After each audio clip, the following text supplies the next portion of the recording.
Hello and welcome to this episode of the Ranting Atheist podcast. Today we'll be listening to a clubhouse room discussion we had a while ago. It was a very long conversation, in fact over 11 hours. So this is going to be in parts, like 5-6 parts, and it was titled, Was God in the Bible a Rape Apologist? And as you'd expect, Christians will come in defense mode, in Voltron mode of their all-powerful God.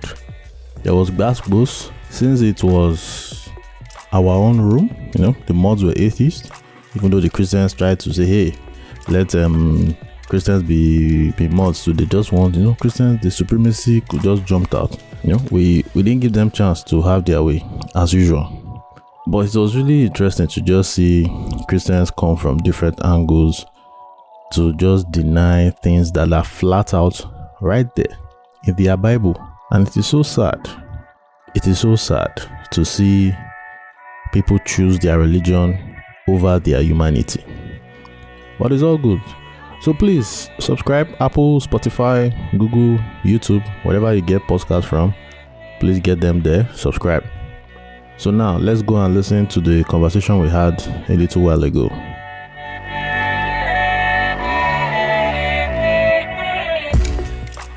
You don't start. Oh my god. Okay. Anyways, do you want to start the Ranting Atheist? I'll just let you kick off or something. Okay. So, hello to everyone listening. Hello to all believers, especially Christians. Today, Yahweh is on trial. Was the topic? Was the God of the Bible a rape apologist? For me, as the name implies, I'm an atheist. I say yes. Hell yes.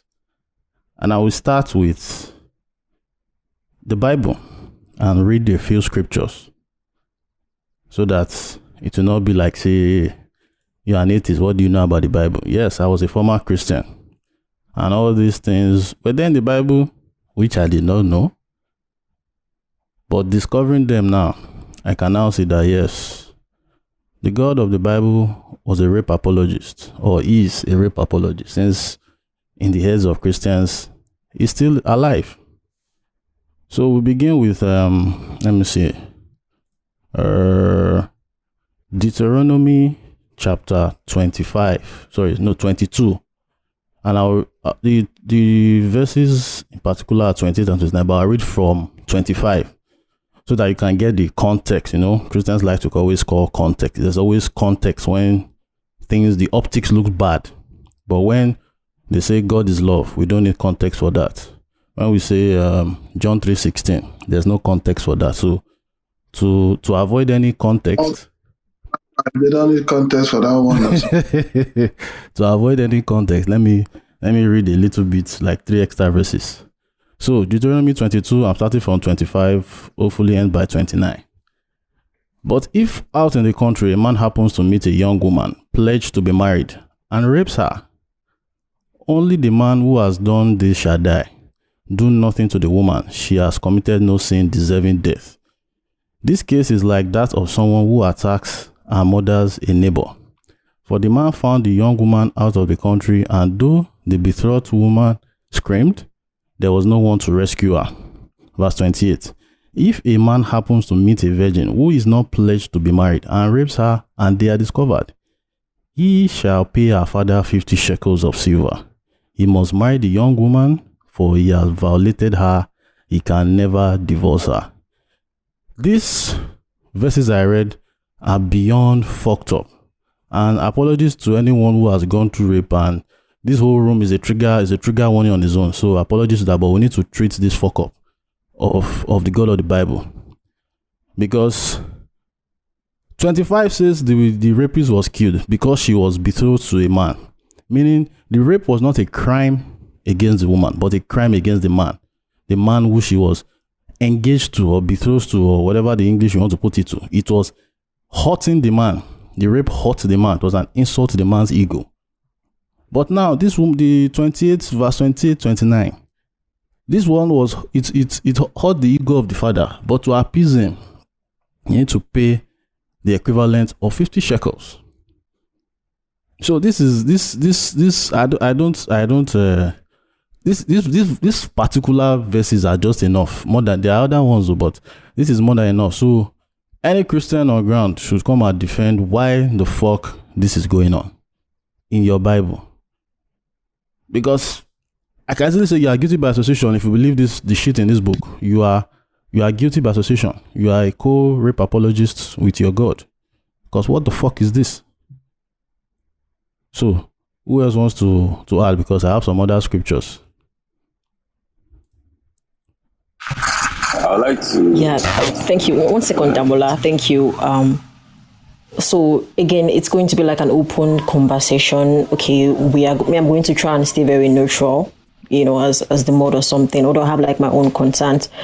So if you know that this is going to be too much for you, please, I don't want anyone to stay here when they feel like they'll get triggered or stuff like that. You can leave before we start. There are so many things that even myself, while I was reading the Bible and even making my own research just to sort of address this topic, it was a lot, even for me as an atheist. It took me a lot to actually, read most of all of those things. They were really triggering in my opinion. So if you cannot cope with this conversation, guys, I beg you, in the name of God, you can just leave. I don't want to get in trouble. I don't want people to say I made them stay or I'm abusing people, I'm abusing their God. Please, I wanted to say that. But having said that, we have NUR on stage, and there's something you should know. We know these things in the Bible, and if you come up to sort of defend these things without really knowing what you're doing, I am sorry. I don't know. Like the last speaker said, so don't get offended when you give off that vibe of, oh, this didn't happen in the Bible, but maybe at that time it was okay, because we heard points like that. At that time it was okay.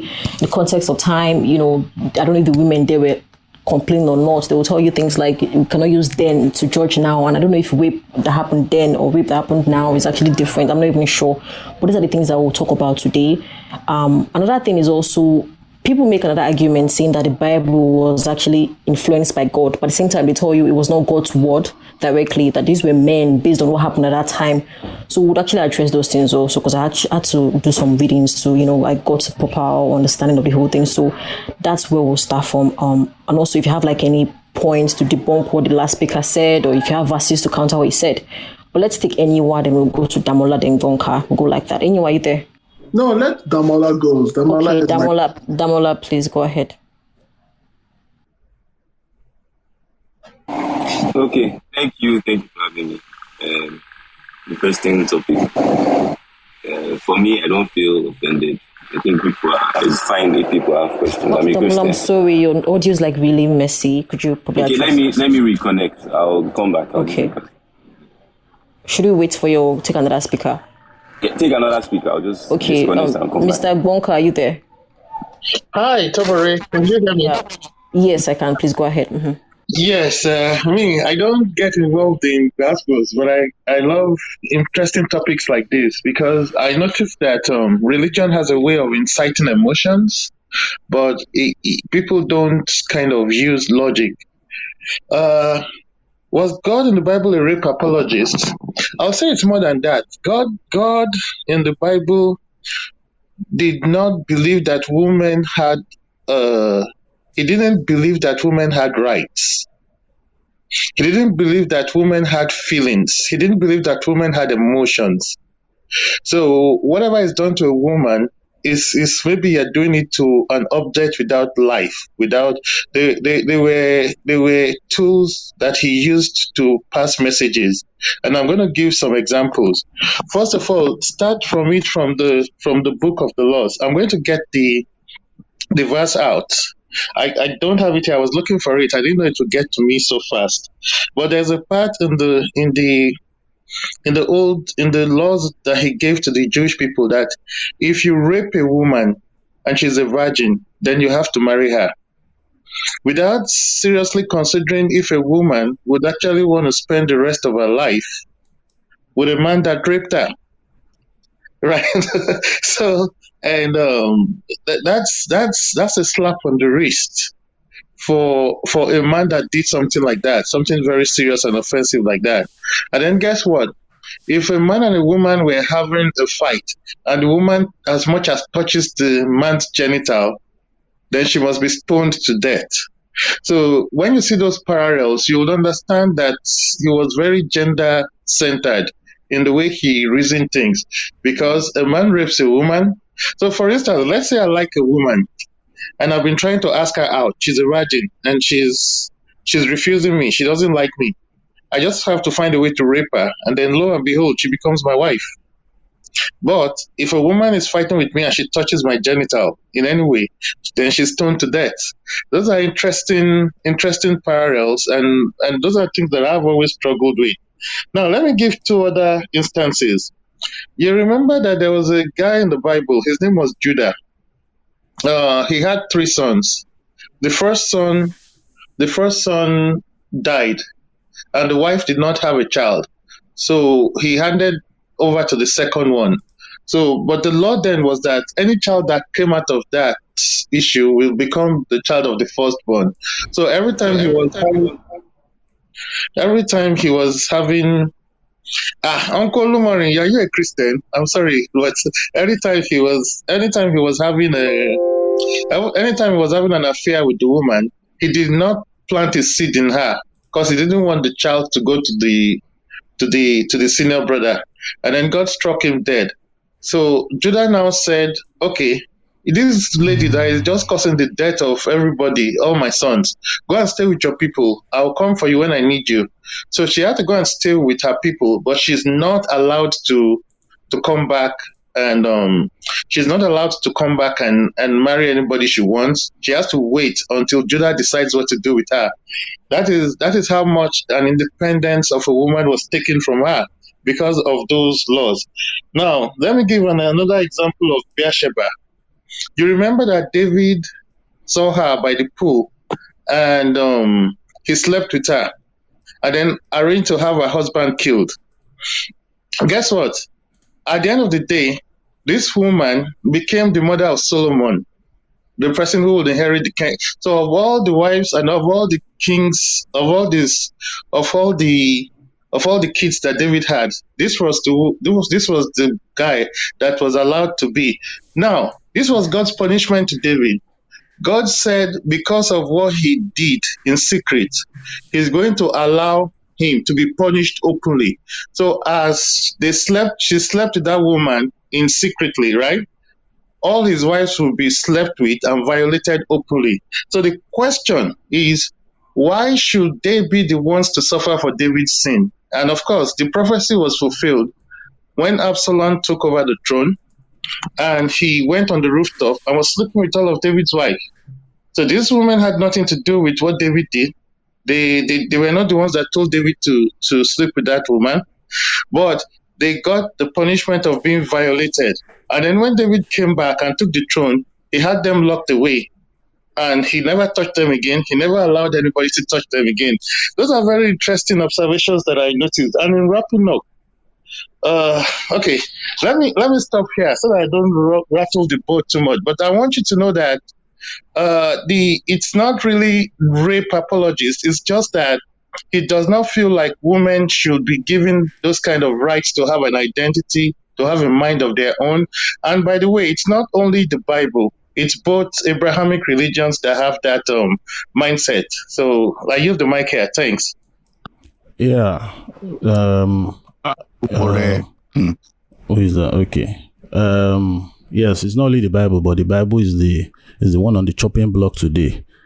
And when you say it's not rape apologist, if you read the Bible, every time Joshua and Co were on conquest, the women were kept to be sex slaves or to be wives.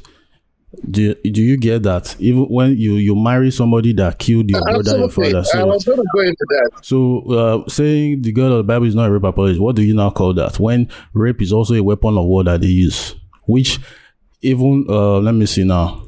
Sorry to the next person, but let me read another one that I got. Let me see. Okay, that's Zechariah 14 verse 2. I will gather all the nations to Jerusalem to fight it. The city will be captured, house ransacked, and the women will be raped. Why the fuck can't they just kill women in peace? Why do they have to be raped? Do you see the rhetoric? This is God cursing Jerusalem or Israel or whatever the fuck. There's curses being laid, but women have to just be raped in order to humiliate the fighting men. So it's the rhetoric is just too glaring. It's too glaring that the rape is also is used as a tool of war. So you can't say God was not a rape apologist. And Islam, yes, is also part of it. But today, the Bible, Yahweh is the one on the chopping block. So please, the next person should move on. Okay, no, wait, let me clear that. I didn't say God is not a rape apologist. I said it's bigger than that. It's just that God does not see a woman as someone that should have a mind of her own. It doesn't see a woman as someone that should have a feeling. She feels sad. So rape is just one of the byproducts of his thought pattern when it comes to a woman. Yeah. I think you missed my point, but it's okay. Yeah, I understand. Yeah, all right, sorry. Thank you, Bonka.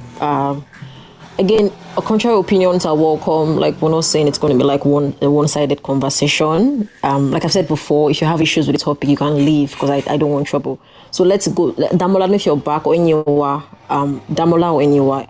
Are you back, Damola? Damola can go. Okay, Damola, are you there? I'm just... Give me a few minutes, please. Okay, Mr. John, do you want to speak on the topic? Yeah, thank you so much. I want to speak on. Thanks a lot for the opportunity to speak. First of all, I want to start by defining what rape is, and I'm using a definition from Wikipedia. So it says rape is a type of sexual assault, usually involving sexual intercourse or other forms of sexual penetration, carried out against a person without that person's consent. The act may be carried out by physical force, coercion, abuse of authority, or against a person who is incapable of valid consent, such as one who is unconscious, incapacitated, has an intellectual disability, or is below the legal age of consent. So that's a very simple definition of what rape is. And from there, I'll go to the topic. So something interesting about what Bonka said, he said he wouldn't even say God is a rape apologist because it's much worse than that. And I share that sentiment, because if you are going to say if you're going to say someone is an apologist, it means the person recognizes that there's something wrong with something, but the person tries to defend it. And in this case, I don't even think the God of the Bible recognizes anything wrong with violating the consent of women in the first place. Because when you read a lot of these passages, it doesn't seem like the God of the Bible recognizes the bodily autonomy of women. Like, that is not something the God of the Bible values, especially in the Old Testament. And I'll be discussing some of those passages just to show what I'm talking about. So the first one that I want to talk about is Deuteronomy 22:28, and that is the one that Bonka was talking about. And I don't think I will be reading it because it may take some of my time. So in that passage, it's the idea is that if there is a woman that is not yet, she's not betrothed to any person, and she is raped, the punishment for the rapist is that he has to marry her, and he has to pay her father a certain amount of money that is a bride price, and he has to marry her for the rest of her life. So basically, the idea there is that it's not really the issue is not the reason they are punishing this person is not because he raped her somehow. Like, the issue there is just like when you go to the supermarket and you damage an item that you don't want to buy, and you are forced to buy it, and you have to buy it and take it home. You have to pay for the damages. That is what is going on there, because nobody is going to come to this man's father and say, okay, I want to marry your raped daughter. So it's basically the woman over there is basically viewed like a commodity. The second passage I want to talk about is Deuteronomy 21:10-13. And this, if you read what this passage says, it's giving instruction for you what you should do when you go and conquer people and you see women that you desire. So it's telling you that, and this is an instruction from God as well. It's telling you that, okay, if you conquer certain people, you can take them to your house and do certain things to them. Then it even says that if you are not interested in them, like if you no longer find them attractive, you have to let them go. And it says because you have forced them to have sexual intercourse. That's what is literally written there. You have forced them to have sexual intercourse. And if you read Numbers 31, you see this in practice very well. If you read Numbers 31:15-18, you see this in practice. And I'm going to read it so that, because this is one of the most I would say disturbing passages there. John, So you just stole my Bible verse, John. I was saving that for the killer. You just stole. no worries, we can finish it right there. We can continue to pound on it. so from verse 15, Moses says, he asked them. Now, the context of this passage is that the Israelites attacked the Midianites, and the soldiers killed the men, and they allowed the young boys and women to live. So Moses came and he asked them, why have you kept all the women alive? Remember, it was the women who followed Balaam's instruction, and at Peor led the people to be unfaithful to the Lord. That was what brought the epidemic on the Lord's people. So now kill every boy and every woman who has had sexual intercourse, but keep alive for yourselves all the girls and all the women who are virgins. Now that is literally what the passage says. Now I don't know how you want to defend this, how you want to say, oh, these women are not going to be raped, because I don't know what else that means. And I don't know how you want to say that, oh, these women were having consensual sex with the Israelites, because imagine somebody comes to your town and slaughters all the male babies, slaughters your fathers, your brothers, your relatives, in fact your mothers, because they have had sex with people, and you now want to say, oh yeah, I can have consensual sex with these people. No, we know that's ridiculous. So another passage I want to talk about is so let's talk about the story of Jephthah's daughter. Now, if you read Judges 19:11-34-39, you have a man called Jephthah, and he wants to go for a war, and he basically tells Yahweh that he makes a promise to Yahweh that if Yahweh allows him to be victorious in the battle, by the time he's returning to his house, he's going to sacrifice the first thing that he sees coming out of his house to Yahweh.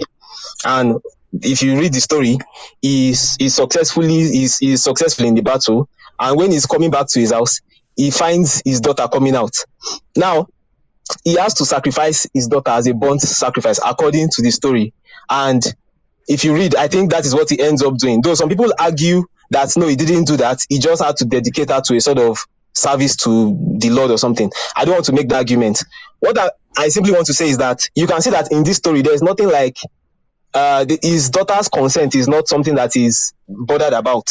It's not something that Yahweh says, hey, you can't just sacrifice your daughter to me, whether she's becoming a servant or whatever, because your daughter is a person, you need to ask for her permission. There's nothing like that there. Similarly, if you read Genesis 19:4-10, this is the story of Lot, very popular story, and you have something very similar in Judges 19:22-25. Mm-hmm. In both of these stories, there are some, let's call them very immoral people, want to attack somebody's house, and they want to take the person's male visitors, which are angels in the Lot story, and they are people in the Judges story. So they want to take the visitors and have sex with them. And in both stories, the men in the house are like, or the man in the house, they are like, no, don't take these people. Take our daughters instead. The other one is a virgin daughter and the concubine of one of his visitors. Take them instead and do whatever you want to do with them. Now, if you look at Lot, for example, Lot is somebody that Yahweh sees him as a righteous man. And you never see any place where Yahweh says, why would you do such things to your daughter? Why would you offer your daughters to be raped instead of your visitors? That is an immoral thing. You don't see Yahweh condemning this action. And that is what I'm talking about, because he doesn't value the bodily autonomy of women. In fact, the bodily autonomy of women is not something that, it doesn't seem to be like a big deal in these passages. Now, I want you people to understand, I'm done with the passages that I will talk about, so I'll just summarize what I'm saying here.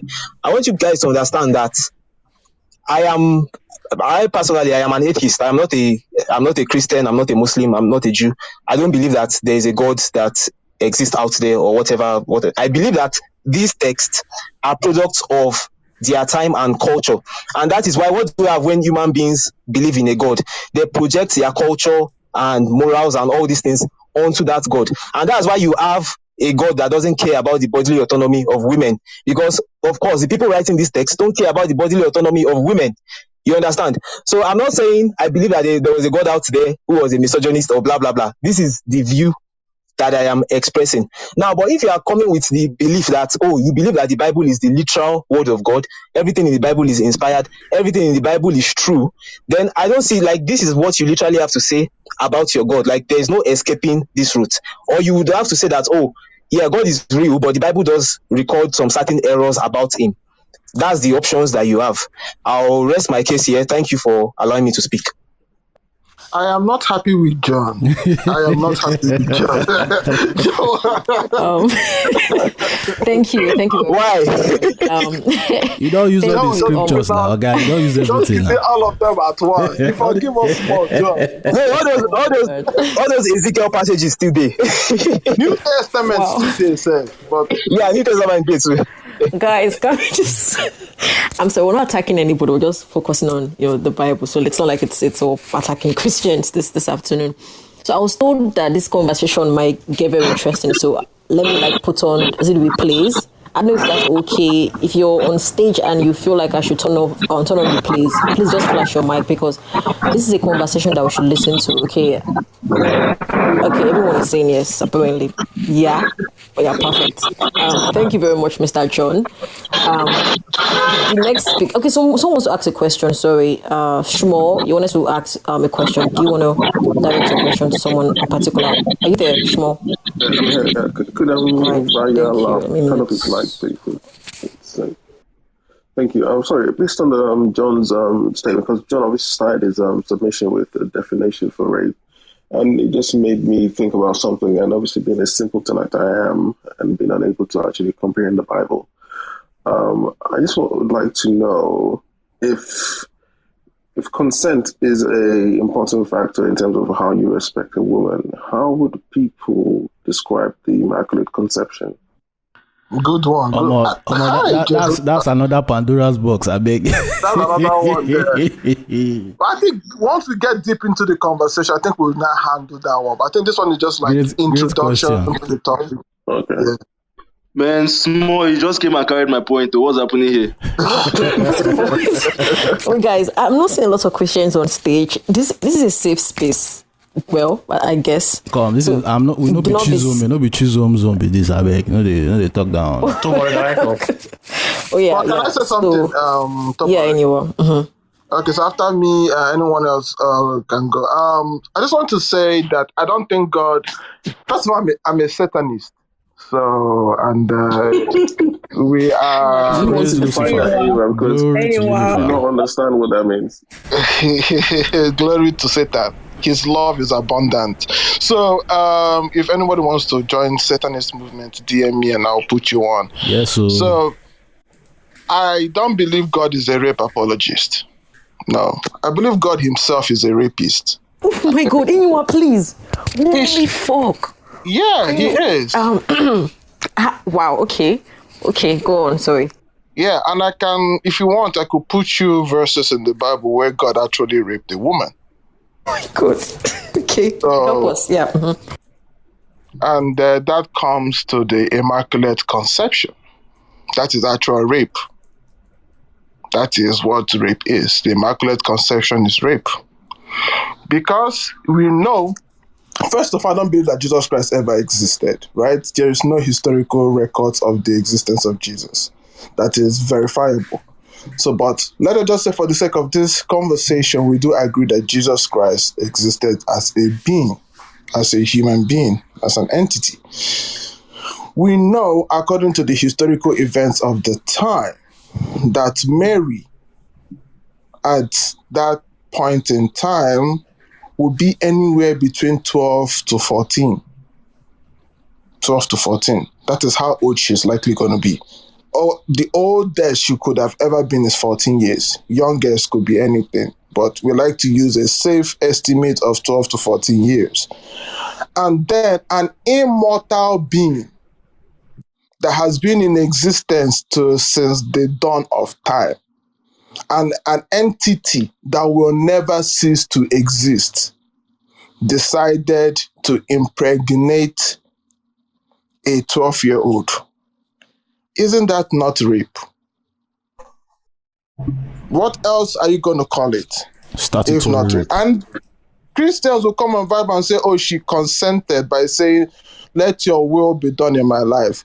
If Idi Amin comes into your house now and asks for your bum now, would you have any option than to say yes or no? If Sani Abacha comes to your house, and you have to remember that the God of the time was not a merciful God. He had a reputation at the time. This is before Jesus Christ. He wasn't the merciful Father that we know him to be today. He didn't do his rebrand. He was still the all-consuming God, the God of vengeance, the God of fire and brimstone.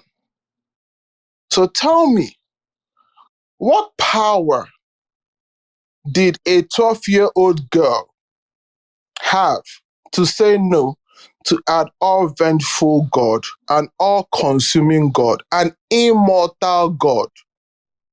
What other option than yes did she have?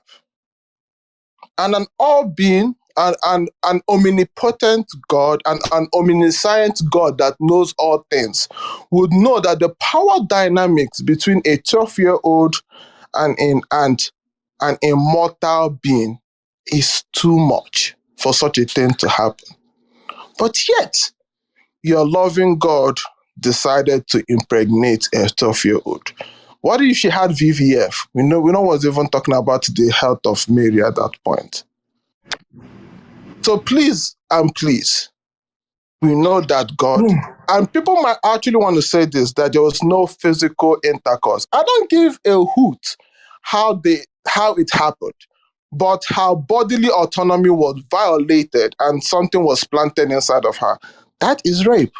So your God, your Abrahamic God, the Christian God, is a rapist in its raw definition. No nuance, no technicality, straight on rapist. So yes, the God in the Bible is not a rape apologist. A rape apologist might be someone that is not even guilty of the crime. Your God actually committed the crime that we are actually talking about. And those are the people that caught. Anyways, my just land there, Joe. I'm done speaking. I want to strengthen anyone's point so that those that come in, they won't have so much things to try to find loopholes in what he's saying, because I'm seeing some other areas where people can add loopholes and say stuff like she was not, because if you notice what anyone said, the first issue is the fact that it was statutory rape based on the fact that she was a young girl. And that should be strengthened and reinforced, because most times we'll say, how do you know her age? How do you know her age? Is it written? We don't know her age. We don't know her age. We don't know her age. Fine. Now let me break this one down to you guys. You see, in the Bible, in the Greek version of the Bible, there's a translation problem when we start to translate what was meant as virgin. So if you look at the English word virgin and you look at the meaning of the word virgin as it was translated to Greek, it uses the word parthenos. But when you go back to the Hebrew Bible, which was the basis of the translation to Greek, then basis of translation to English, the word used there was ALMA, meaning she was a young woman. And if you tell me now that a girl of 13, 14, or 12 is not a young woman, then you are trying to cap. Because what is written in the Hebrew version of the Bible is that she was Alma, meaning she was a young woman. And then when it was translated to Greek, the narrative was changed to parthenos, meaning she was a virgin. So now today in the world we are living in, we are hearing virgin, which we do not really know for certain because it was just written based on the translation, which said that she was a young woman, which is clear. So first off, we know that she was a young woman, and a young woman fits within the category of a girl from 12 to 14. And besides the statutory rape issue, that is not even the one that really gets to me on this particular issue. Most times when I look at the conversation between the angel Gabriel and Mary, the mother of Jesus, it baffles me why we are blind to see the conversation. He looked at her and he said, and Catholics pray this every day. They say, Hail Mary, full of grace, the Lord is with you. Blessed are you amongst women, and blessed is the fruit of your womb, Jesus. Holy Mary, Mother of God, the rest of them. So when he met her, his first conversation with her was, blessed is the fruit within you. So she did not know she was pregnant. He was telling her that yes, there's a fruit within you. Then she now accepted that, okay, let your will be done. So the mere fact that the fruit was there, the mere fact that you looked at her put that fruit inside her. She had no say. Then all of a sudden, by virtue of the fact that yes, you are a God, she was like, let your will be done. Let's translate it to a situation whereby God was a man. Do you know what that means? It means you go to a girl, you sleep with her, you finish sleeping with her, and then after you're done, you now ask her, did you like it? She tells you yes. And you now tell her, all right, that means you gave me you gave me your consent after the fact. So even if you want to argue that she said, let your will be done, let your will be done, it was after the fact. It's a different issue if God came to her or the angel came to her and said, we want you to be the mother of God. And then she says yes. Then they go ahead and imprint the spiritual Jesus Christ into her that will turn to a biological object that will turn to Jesus Christ of today. That will make a lot of sense. But how dare you put that baby inside her and all of a sudden tell her, yes, the baby is inside you, the baby is inside you. And then she now submits like the feminine woman that she is. And then we start praying and saying, yes, she tried. If you look at that within the context of what exists today, that is more or less rape. With that, I use my mic. Can I ask a follow-up question? Thank you. Okay, I saw that. Okay, we'll take 2 questions, then we'll go back to the queue. And I'm trying to put on the replays. I don't know if it's not me or if I cannot. I don't know what I can't do it. Maybe. So, Barry, please add me to the queue. Yeah, sure. Well, if I put it off, I can't put it on again. If you don't start the room with this stuff, I don't think you can turn it on. But somebody can correct that. That's why I believe it's. Oh, I didn't hear that. So what did you? Sorry, Dozie, what did you say? Because it was on before. Then I put it. Okay, wow. I think once you put it off, you can't put it back on. Yeah, I'm so sorry. Okay, I then wanted to ask a question. 1 minute, then we'll take another question from someone. Who else was flashing? Sorry. So I wanted to make a comment. Okay, yeah, it's just turn by turn. Let's take just 2 responses. Yeah, so do I. Take Ada and Sheks, and just go back to the queue. Ada, take 1 minute then. Ouch! Oh my God, who is that? Tosin. Ada, go on. Yeah, thank you. Yeah, the way that Enywa, Shmal, and Moose just blew my mind with that submission. Never really thought about it that way. Okay, I agree with it, by the way, but let me just, take a contrarian perspective or take a stab at it. If one of the main assertions of the Bible, by the way, sorry for my voice, I'm sick, but if one of the main assertions from the Bible is that God is this Alpha and Omega, he's all-knowing, is it possible that he already foresaw and why he chose Mary to begin with as somebody who was born born without original sin, and why he chose her was because he knew that would be her will? I mean, but then this is not even a good point because the God also gives people the free will, and hence what happened with Adam and Eve. But you know what? I can't even try to explain the Bible. Sorry, you know what? I can't even try. I can't. There's just Can I take it off from Ada? Are you asking a question? Yeah, I will ask a question. If I was permitted, I would have made some statements. Wait, I'm sorry. Okay, Sheks, yeah, you wanted to ask a question because we have people. Yeah, I would. I think let me just straight up ask a question. So, great conversation. Some interesting things I've heard, and I've heard some of these conversations before, and I think people tend to make some mistakes. But one particular one I want to point out is the last point Moose made about Mary being pregnant before the angel came to her. Let's discount that. Just take out the fact that, in fact, in the Muslim, they call Jesus Christ, there's this word, the word of God, somewhat like that. And if you ask them to explain, they tell you that the moment Gabriel was speaking with her, the word of God was instantaneous and was able to produce a miracle, blah, blah, blah. But I'm just saying, let's even discount all the fact that miracles can happen in an instant. The moment you say, yes, I agree to something and it happens, let's just forget all of that. I would love for Moose to just take us through that scriptural account and establish that, see this chapter here, she was pregnant, then this chapter here, the angel came, something like that, sure you get, because I tend to think people make some assertions that really, if you look through the scriptures yourself, you might not be able to establish that. So if Moose could just kindly do that for but that. That's not the main point. No, I'm sorry. No, a second. I'm sorry. You know why? You know why it's important? Because Why? you make a lot of points and they are built on each other. So it's always layered. So it's always important that if you are building premises, But that's your not the premises main are point. good. The crux No, of no, the I'm main coming. point I said I will is address. I'm sorry, but I said I will address it, but it's just time for me to ask a question, and that is the question I want to ask.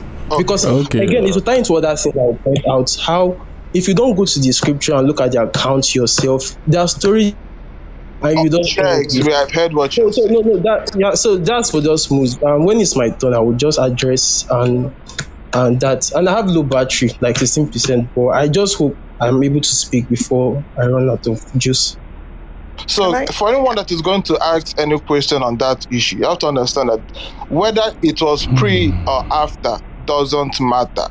What we are, the point is that Mary did not have the agency to consent to anything happening to her. But you That said is it the main was. You thing. said it was. You said you asserted it was. No, you can't make a false Well, I statement and asserted not say what? What does did not I matter. assert? Wait, you asserted. You asserted. You asserted. Wait, Mr. Ranting, don't train me. I mean, don't. Come, Wait, Mr. Ranting, please don't. Shut up. Mr. Ranting, wait, Mr. Ranting, wait, 1 second. Wait, hi, guys, please, hey. Please, let's do Kim Jong-un for who? Wait, guys, please, Mr. Olumorin, it's fine. It's fine. Olumorin, clarify what you wanted to say, so anyone would actually respond to that, so we'll go back to the queue. Can you do that? After this guy's question, that's the last speaker. After his clarification, anyone was now trying to actually shift the goalpost. No, anyone said it assertively.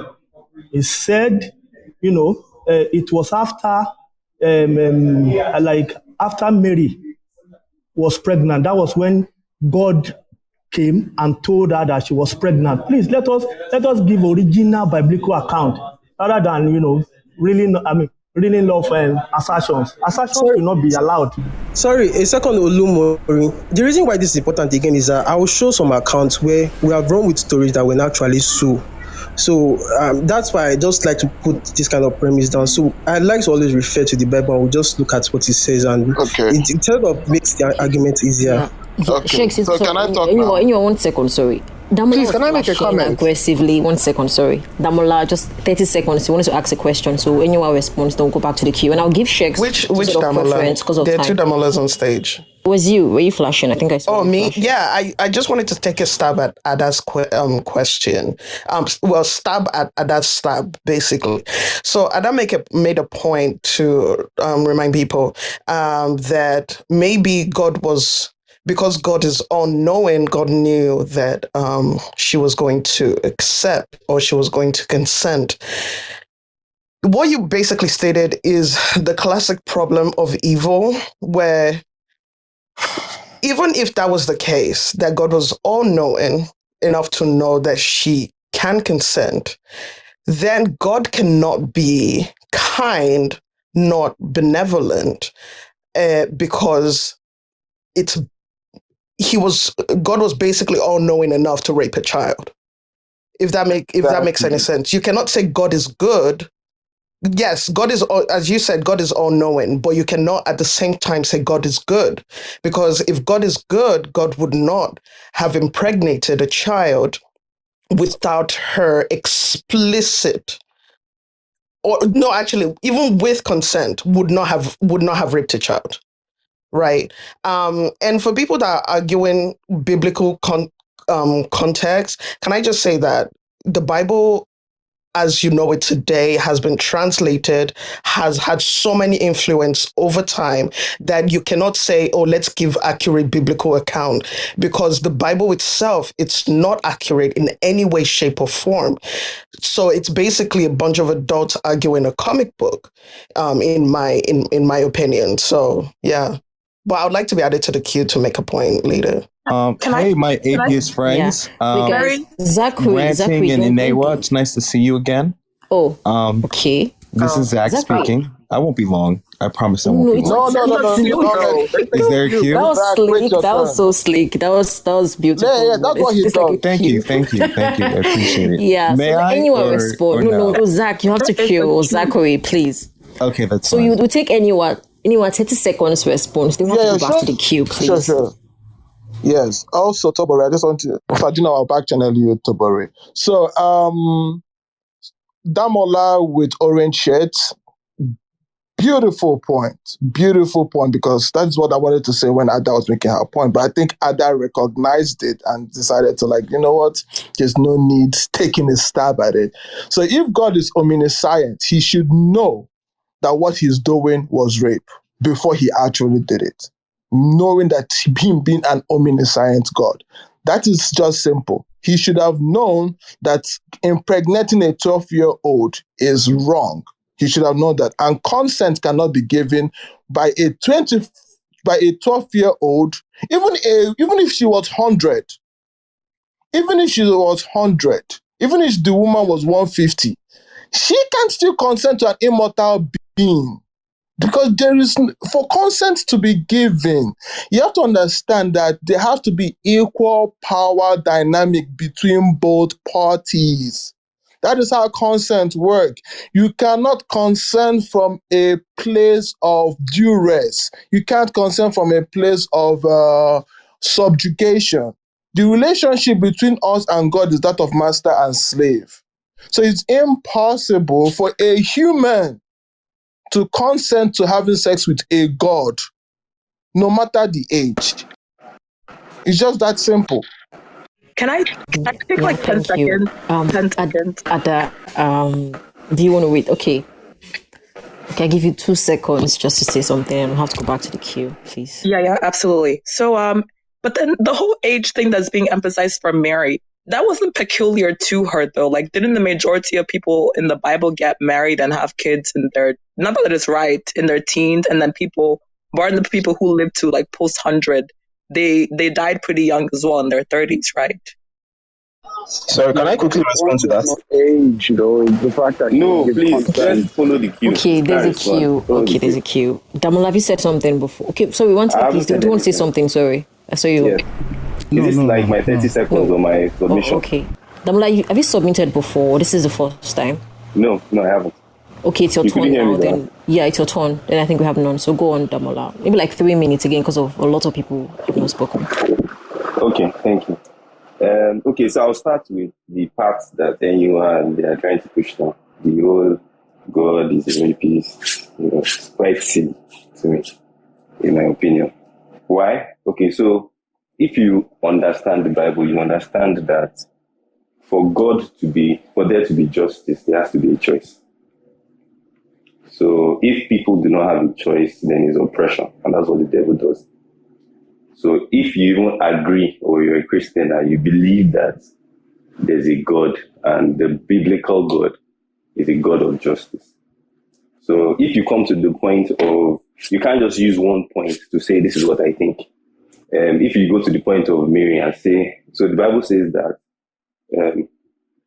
grace works by faith. Grace is God's part. Faith is your part. Look at everybody in the Bible. The Bible is a book of covenants. The Testament means covenant. The Old Testament was a covenant between God and Israel. The New Testament is between God and Christians. How? By accepting Jesus. So even when people keep on, like everything I've heard so far, you keep on bringing Old Testament stuff. If it's according to the Old Testament, that even shows your lack of understanding of being a Christian. Because if you understand, I think somebody's mic is, okay, yeah, it's fine. Yeah, so if you understand the concept of, we're not Judaized. Sorry, Damola, would you address the topic on the rape that happened in the Bible, please? Because I feel like we always... I'm building my case, please. I would appreciate if you just allow me to speak. Other people were speaking, so it's the same thing I'm doing. So I have 3 minutes. Just let me do what I want to do in my 3 minutes. Thanks. So if you... okay, you even made me lose my train of thought now. You're talking about how God rapes people in the Bible. What's up? Sorry, go on. Uh-huh. Okay, so if you go with the idea, people have mentioned that God is omnipotent. God exists outside time. So if God sees, it's kind of like some people bring and say, the Bible says that Esau I know, Jacob I loved. Some people just say that as God has already predestined to hate somebody. But it means that God, if we agree, and if we, follow the concept that God is all-knowing, if he is all-knowing, it means he knows the choices people would make. And if he knows the choices people would make, that is why there's prophecy. And the prophecies come to pass because he knows the end from the beginning. So if you say, God, because God came to Mary and said, because the angel came to Mary and said, you're going to have a child, it means God forced her to have a child. You see in the Bible a lot of people that did not follow God's will. If God is all controlling, and that same thing I always say, God is not all controlling. If God is all controlling, there will be no point of prayer. If God is all controlling, all of us won't have a choice. We just do the right thing. So the concept that God, forced her because he is God, he came to Mary, and Mary couldn't say no because he is God. Samson did not obey God. David, like you guys gave examples of David. We see David obeying God sometimes, David not obeying God sometimes. So it shows that people have a choice. You can decide to mute. You can decide not to mute here. God is not going to stop you from doing what you choose to do. God respects your choices. God in his sovereignty has given us free will. So if we're going to follow that logic, it's not logical for you to talk about a God that you believe exists outside time and say that he cannot know the end from the beginning, because it's contradicting everything that we believe as Christians of God. And the second point you're talking about the Old Testament, like that's all I've been hearing. If it's in Leviticus, it talks about not wearing mixed fabrics. There are over 600 laws in the Old Testament. It is impossible to follow them all. So as a Christian, I do not follow those 666 laws because they were not even written to me. They were written to the Jews. And I Please, I have a question. I cannot accept that. I will interrupt. No. Please hold on. Hold on. Oh, sorry, guys. Sorry. I know. Wait, guys. Wait. Stop. Do that. Okay. I told you before. Let him finish, please, so that we can respond to him. You have like 30. I just want to be fair because I know I'm very biased sometimes. But Damola, finish on that 1 minute, please, and we'll take questions from people that want to, ask those questions. Damola, 1 minute, please. Mm-hmm. I can't even remember what I'm saying now. He has disrupted my. So if you say you can't accept, whether you accept or you don't accept, I don't have to accept what you think. You don't have to accept what I think. So you accepting, doesn't mean anything. Like, it's fine if you don't accept. It's fine if I don't accept what you say. Like, we are all free moral. That's part of what I'm even saying. We're free moral agents. You're allowed to reject what you choose to reject, accept what you choose to. I believe in the choice. You choose to believe. You choose not to believe. Just be, what is it called? Respectful, and even in your atheist standards too, respect too is there, so follow it. Like, throughout you were speaking, I didn't disrupt you, so I appreciate if you just do the same.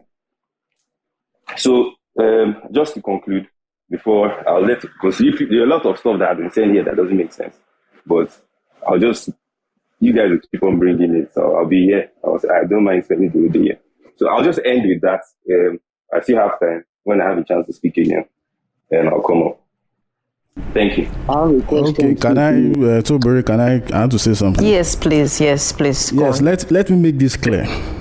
A lot of you Christians here are homophobic based on the Old Testament, but for some inexplicable reason, you know how to disregard the Old Testament when it's not convenient for you. So that Old Testament shit, it doesn't fly here. It doesn't fly here. Or whatever. Touch not my anointed. Hey, Zachary, if you fuck with me, I fuck you up. Who the fuck is that? Cry more. Okay. All right. I'm waiting for you. What they put that? The old touch not my anointed and do my prophet no harm. It's right in the Old Testament. Nobody contests that. The Lord is my shepherd. I shall not want. Nobody says in the Old Testament. But when the Old Testament indicts your whole doctrine, you begin to say, the Old Testament, Jesus came. Please. That will not fly here, but who's next, please? It's me, the Ten Commandments, not the Old Testament. Please, can I say something? No, because I just want to ask him a question, just a very simple question. Me too, I have a question. Okay, anyway, take 30 seconds. We'll go to Dossier. John, yes. Anyone Dossier, John.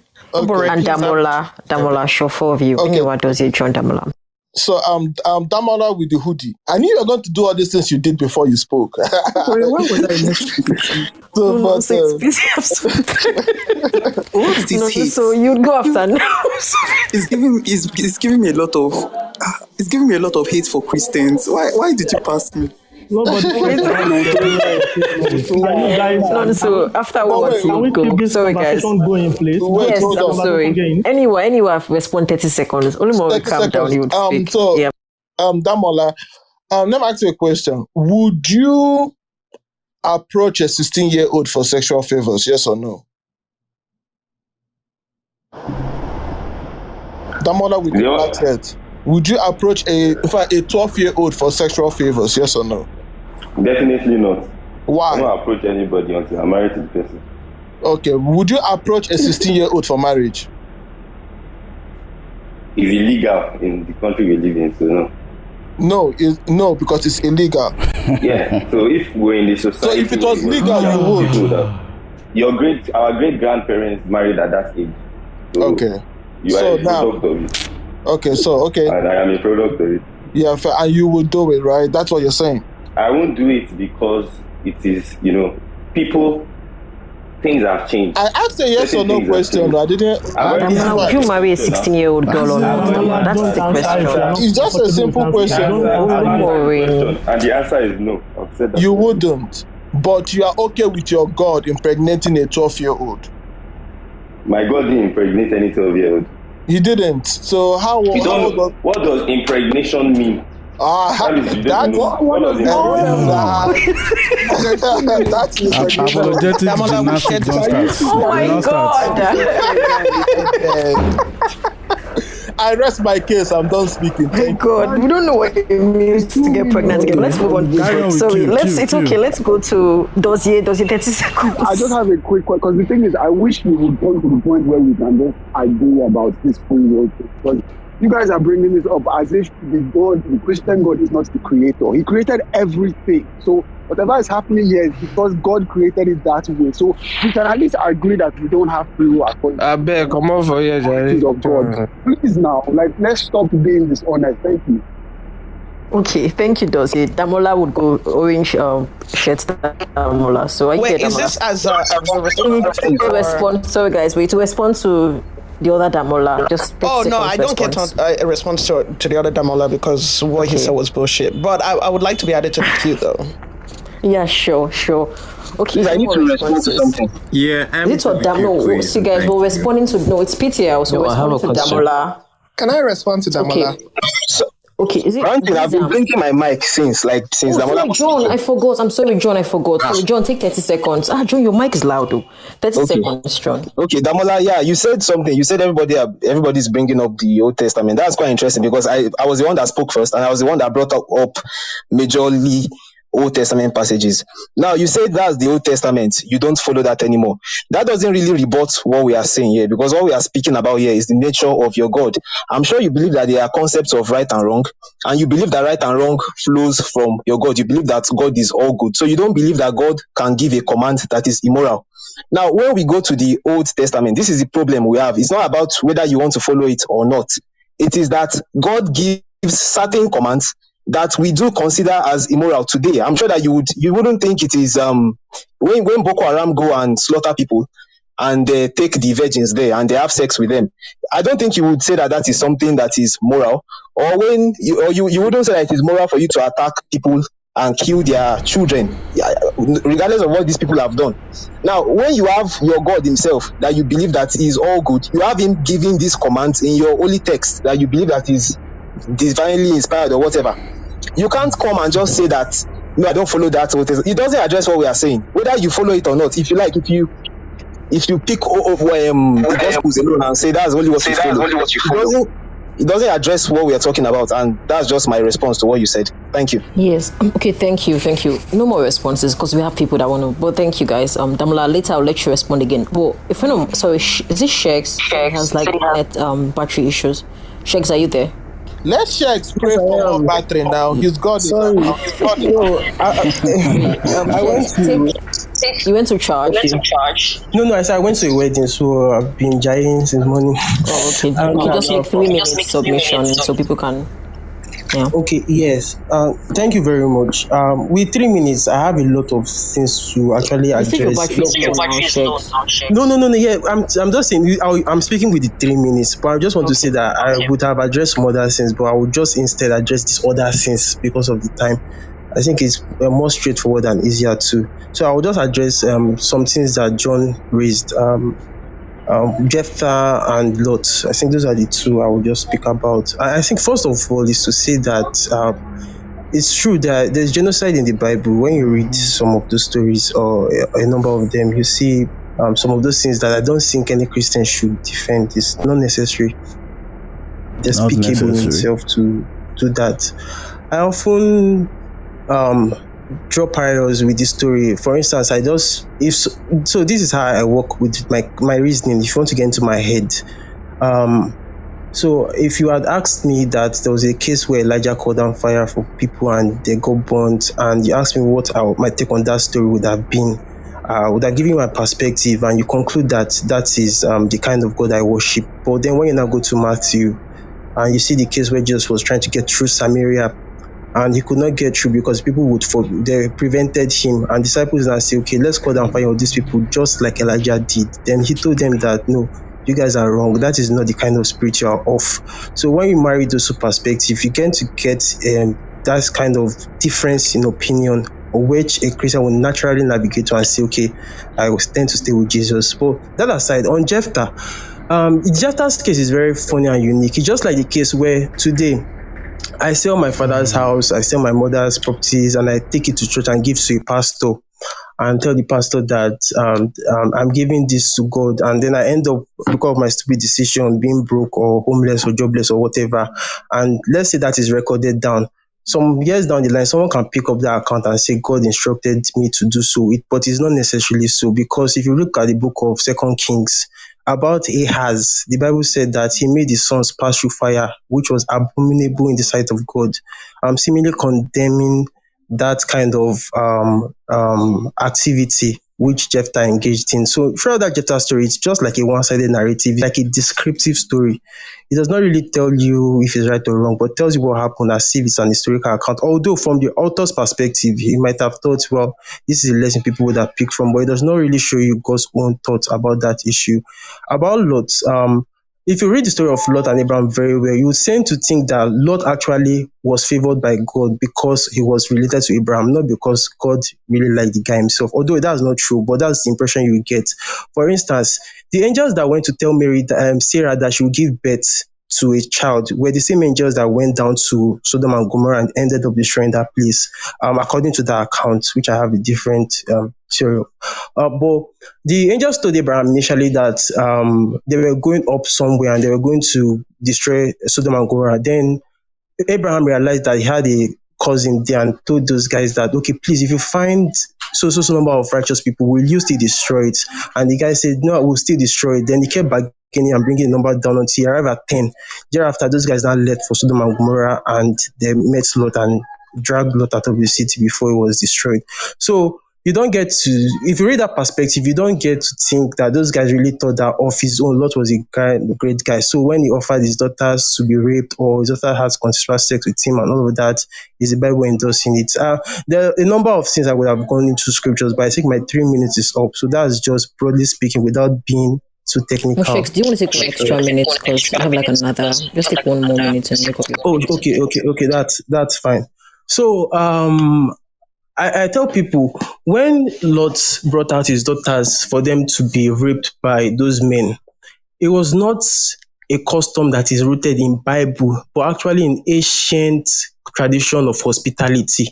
So in ancient tradition of hospitality, if I was lodging someone, say Nonsu, in my house, and an evil was coming, sorry, I'm Nonsu, apologies, your picture looks fine. So is this guy?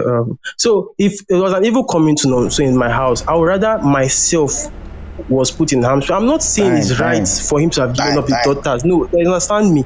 Just understand what I'm saying. No, I'm not giving a value judgment. I have to describe something. So I would rather that the harm fell on family than for Nomso to be put in harm's way, which I do not support. Sure you get, but that in itself does not mean that there was a moral instruction from God that he should offer his wife to be raped, which is not good. I think Or my God, one or God,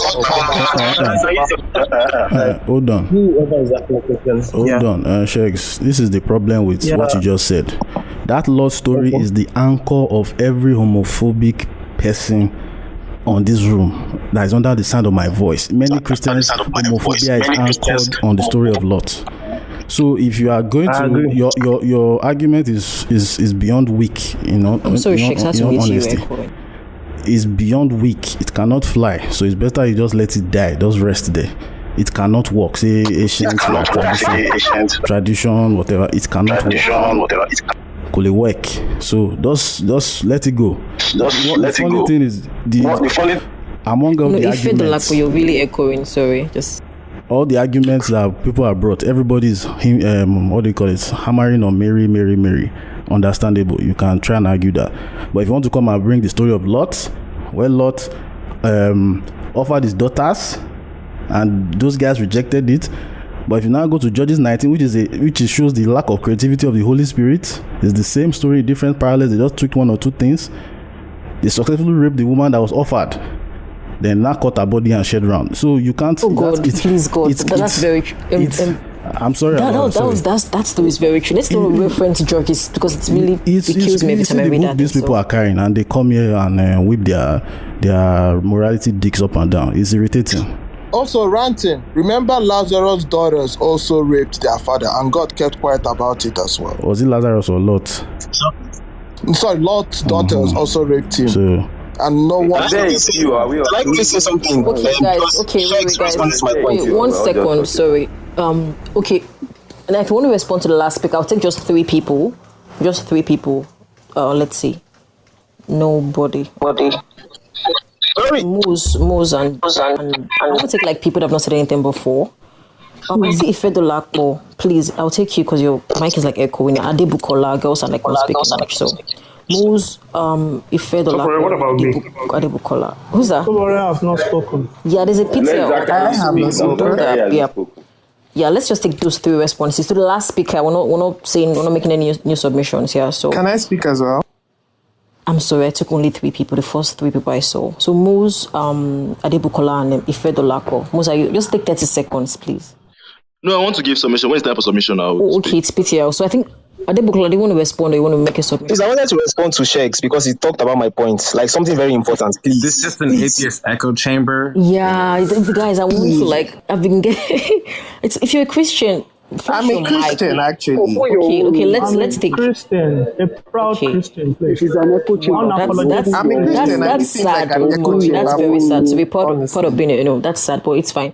Let's take on. Yeah, that's very sad. That's my point. Nonso, let's just forget about responses for now, please. Nonso, I'll take Nonso. Yeah, I'll take Olumorin, our Christian brother. Go down. If the Bible isn't true, why do you guys care? Zachary, Zachary, the one. This is your last one. You'll get the fuck out. Zachary, very soon. I feel like I have to hear what he has to say. Zachary, I will kick you the fuck out of here if you fucking talk again. Let me on Zachary. People care because Christians use the Bible to basically fuck everybody over. So, Zachary has like, bye-bye. Yeah. Anyway, Zachary is in the audience. But Christians use the Bible to fuck everybody over. Did he just say why do we care? Did he just say why do we care? Come on. Okay, so you have your 3 minutes and then we'll go on from there. Okay, good afternoon.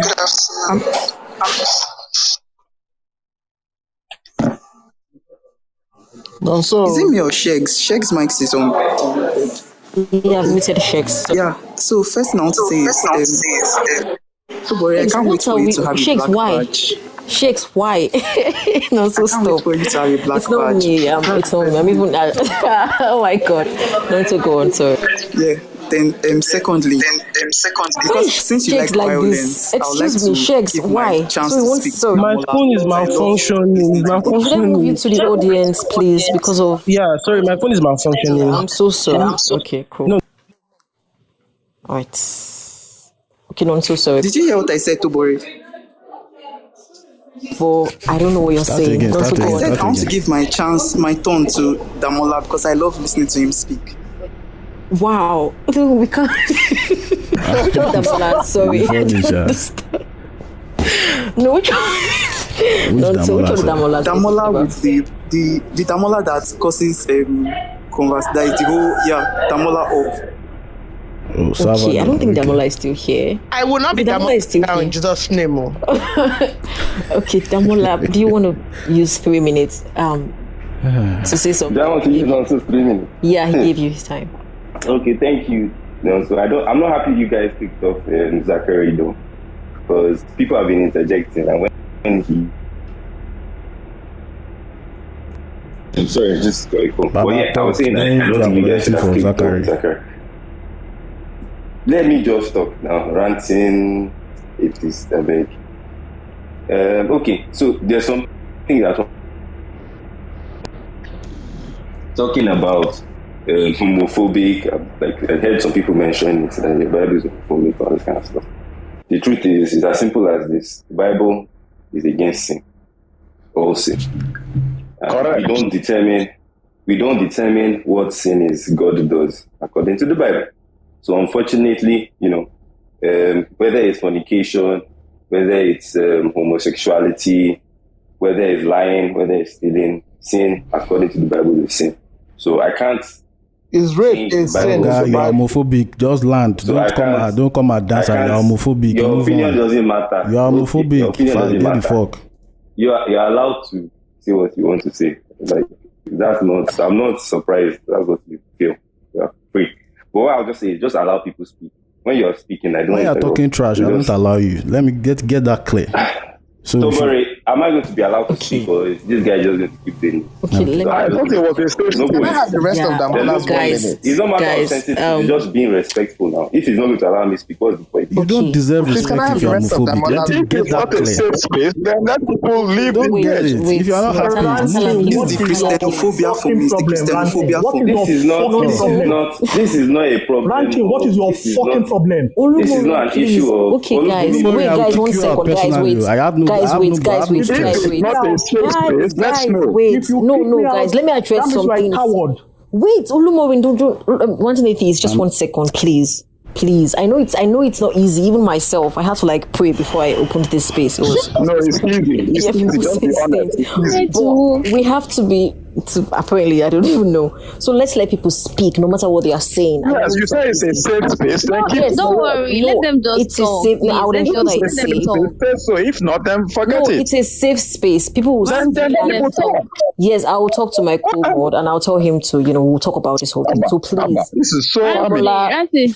I'm on you now. Let them talk. Don't worry. We are here for them. Let them talk. Tala that kicks people out. If he doesn't even like your voice, you're going down. Yeah, that's me now. That's me. You don't have to like me. About it, and it does not pretend about it. Having the God of and you allow ranting and I don't tolerate the same BS. Okay, wait. You know that, Dave. Wow. Okay, it's fine. It's fine. Why you say no? You can't. I'm sorry. God, Damola, are you there? Damola. Okay, Damola is I'm here. Wow, sadly. Okay, make your... continue, please. Now, 1 minute and just finish up. I'm sorry, it cannot be... Mm-hmm. All right, so it's as simple as that. People keep talking about, you can't select. You have to understand, if there was no point of Jesus, then there will be, if the Old Testament was perfect, there will be no Jesus, and there will be no point of the New Testament. And like I said before, based on the Old Testament, none of us are qualified to be Christians, except your Abraham's, seed. So in terms of that, the truth is, when you keep on bringing a lot of people, they are not Christians, and they're trying to teach Christians what Christians believe. And when a Christian is trying to explain what it means, when they say, you can't deceive us, you can't say, if you've made up your mind to believe what you want, then there's no point. Then I think it's simple. Like, if people want to explain stuff, just allow the person to speak. It's just civilized behavior. It has nothing to even do with, whether you're religious or not, whatever you believe. It's just simple civilized behavior. And I don't know why it's so hard, for people to just respect people. Whether I agree with you or not, it's not the point. Like, I can't agree with everything you say. You can't agree. If you don't agree with me, that's your choice. So this whole homophobic, like when you say homophobic, do you think that's going to make me feel bad and I start crying? Oh, please don't say I'm homophobic. Oh, please don't. Like, really? I have friends that are gay. I have friends that are homosexual. Do I agree with their lifestyle? The answer is no. But it's their choice. But I'll still tell them the truth. And whether they agree with it or not, it's their choice. You can choose what you choose. Like, God respects your choices. God does not control everything. He gives people choices. Seeing it in the Old Testament, you see it in the New Testament. So there are 666 laws in the Old Testament. Part of it is you cannot wear mixed fabrics. So if you want to bring that up, you can bring that one up too. And you see how it doesn't make any sense. Our great-grandparents, most of us here are Nigerians and Africans. Our great-grandparents, how old did they get married? So yes, as people have understood things better, as people have developed better, there are certain laws that we started to put in place. So we understand certain things. But let's not be silly. Like, to me, some of the things I'm hearing just being silly and not being, people are talking about pregnancy came before the angel appeared to Mary. Somebody has mentioned you should bring up the scripture and read it. Nobody has read it. We just keep saying God impregnated, God impregnated. Like, I don't know. I'm done speaking for now. Okay. Thank you, Damola. There are actually 613 laws in the Old Testament, not 666 laws. That's actually a myth, Damola. Okay. Congratulations. Well, since you know the Bible so well, you cannot go perpetuating myths. So get it right, at least. Okay. Thank you, Damola. I just wanted to ask Damola, is rape a sin in the Bible? If so, can you point out where rape is considered a sin in the Bible? Rape is a sin now. Somebody mentioned it earlier. So he read Genesis 22. So if you have your Bible, you can read it. Or I think it was Deuteronomy 22. He was reading it out. So you can but read we read it. It's not what he said, though. We actually read it, but he didn't say rape is a sin. Didn't he say rape? That's what I'm telling you. You don't even know what sin is. What is sin? Okay, maybe we should start with that. Okay, what is sin? Tell us what is sin. Sin means disobedience. Sin is disobedience to God. That's what sin is. Okay, and rape is a sin. Right, and you don't agree, it's a sin. Okay. Simple. So God John, do you have that? Promote rape. Simple. John, do you have that passage? Yeah, I have the passage. Please, can you read it out for us? 28 to 29. Okay, Deuteronomy 22, right? Yes. 22. Okay, suppose a man is caught raping a young woman who is not engaged. He is to pay her father the bride price of 50 pieces of silver, and she is to become his wife, because he forced her to have intercourse with him. He can never divorce her as long as he lives. The word of the Lord. Damola, where is the sin? Where is rape called a sin in that passage? What he read there, that shows that he didn't read the full thing now. Hey, Jehovah. Sorry, Damola. Wait. Please, can I quickly respond? Wait. John, wait. No, guys, stop. Damola, stop talking, please. Damola, wait, stop. To be fair, I'm sick and tired of Christians doing this thing every time. Where you read something, they'll tell you read everything. Who has that fucking time? Some things are very clear. I don't know what you guys keep doing every time. Please, let's just move on with the queue. I beg. That verse alone showed that God happens to be a big-time rape apologist, and he even talked about how to treat someone that was raped. So let's just get that with even if you read everything, it's going to open your yansh more. So if you read everything, it's going to open. So if you say we should start from 13, the more we read, the more the thing becomes disgusting. If you are saying we should start reading, it's just it's not going to save your ass. So reading that verse alone is just saving you. If you say we should start all from beginning, you're not going to like it. Thank you very much, Amadi Bukola. So all these weak arguments that I don't want to be biased. I'm sorry.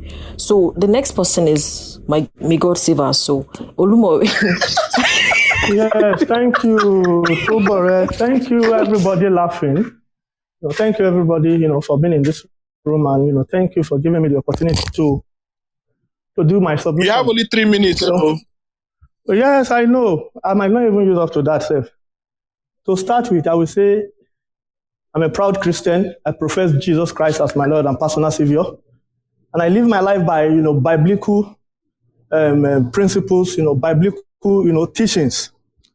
You see, Let me address, one of the things that, Bonka alluded to in his earlier submission. He said, he talked about how men of, the Old Testament, after going for war, he said they will take women, like they will spare the lives of women, and find ladies, so to say, and they will actually return to their places with them as, should I say, booty, so to say. So the point is, we are Yorubas. Mr. Bonka is a Yoruba, and I'm Yoruba also. You see, we read histories of, wars. That's the great wars. You're getting my point. And the same thing, the same biblical, statement that Mr. Bonka was trying to vilify was actually perpetrated by our progenitors. Like after winning their enemies, they will actually take their goods, take their women, and to an extent, there are histories for us to read how some kings, even, after wars, the slaves they brought back, they got married to most of them. And, perhaps out of their own volition. Like, they didn't agree to it, but because they didn't have the power to actually say no as at that time, so they got wedded to all these powerful people, and, to an extent, they took advantage of them. So the point is, we cannot call our attention to this, to this also because Nigeria is not mentioned in the Bible. You're getting my point.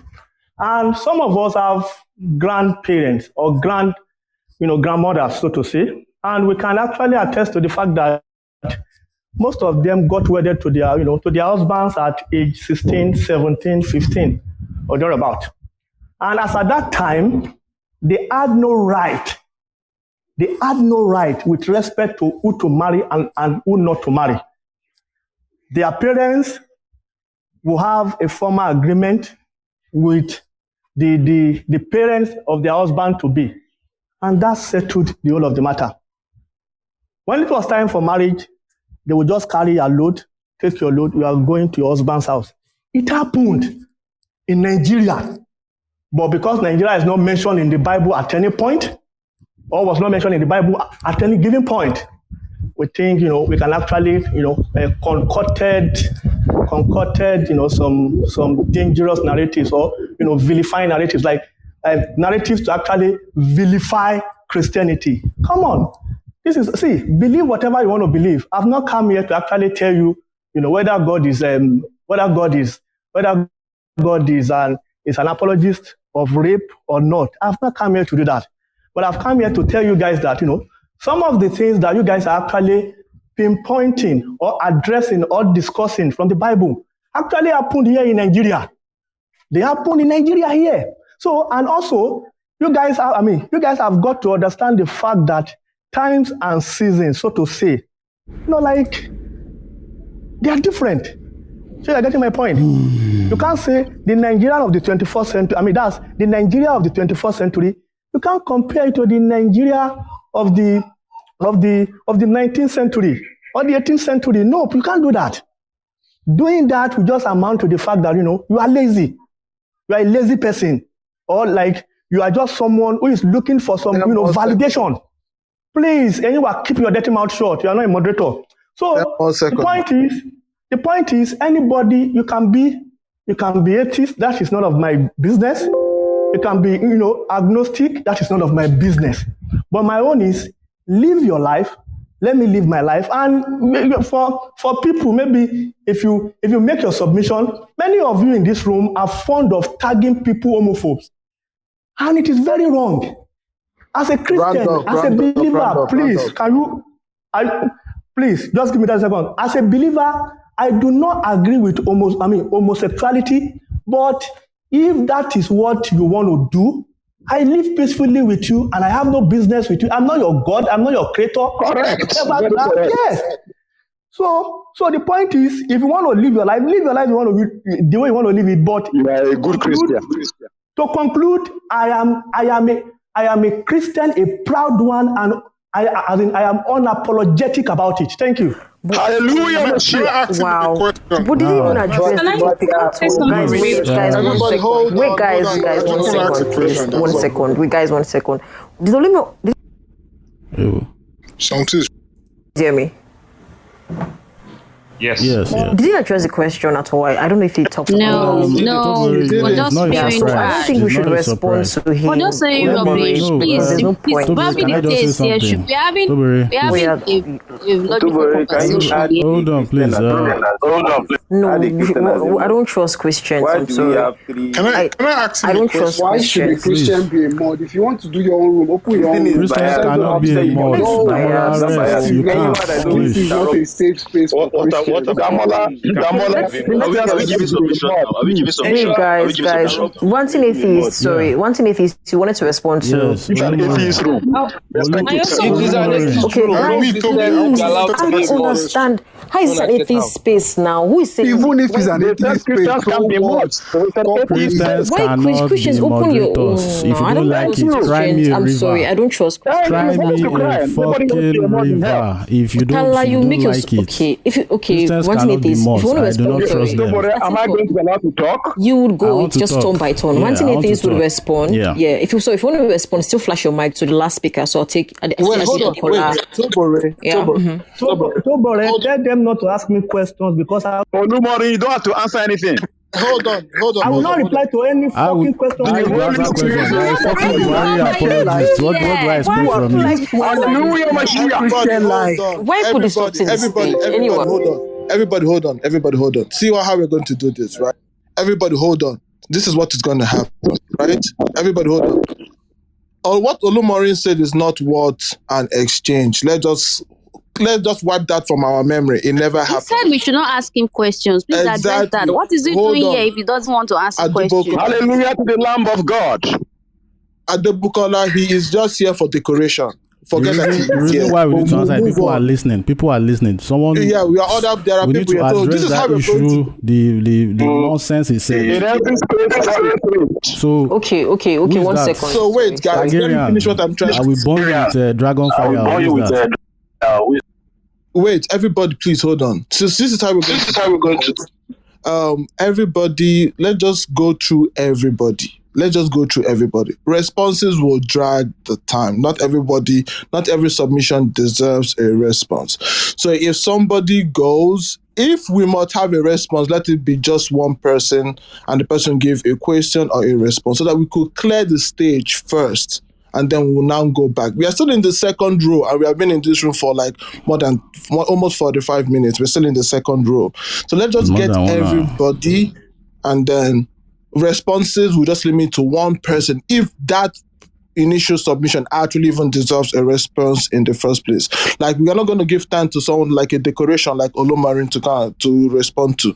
So the next person is Ada. So anyway, I want to say something. Sure. How can we mod the space better? Because I feel like I've been getting messages that we've been biased. So if there's any, that's their business. We are not being biased.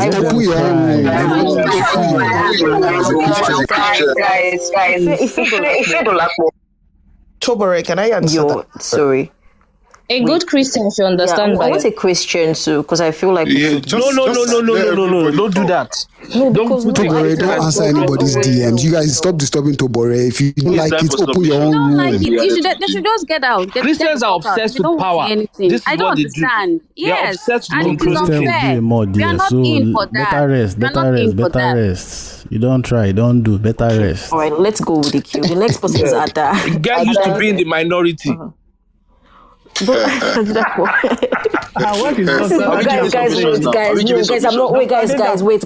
I'm not happy. Honestly, I'm not happy with what's going on. Please, my co-mods. Wait, God, my co-mods. Ranting Atheist and anyone, please, let's make this thing better. I beg. Like, I don't want to be like Christians. I'm sorry to say. Please, let's be very, very liberal. People have to say what they have to say. I'm a Christian. Let's let them speak. Okay. So please, please, send to me also. Stop sending to this was not how I send to me also. Wait. This was now I wanted this space. Please, guys. I thought we should have it. Let people speak and let's listen to people. Please. Olumore should come back up. I don't know who moved him down. Please, okay, Olumore can come back up. This becomes like an echo chamber. I don't want that to happen. Tobore, Anyway, why did you move me? What gave you the temerity to move me? So okay, wait.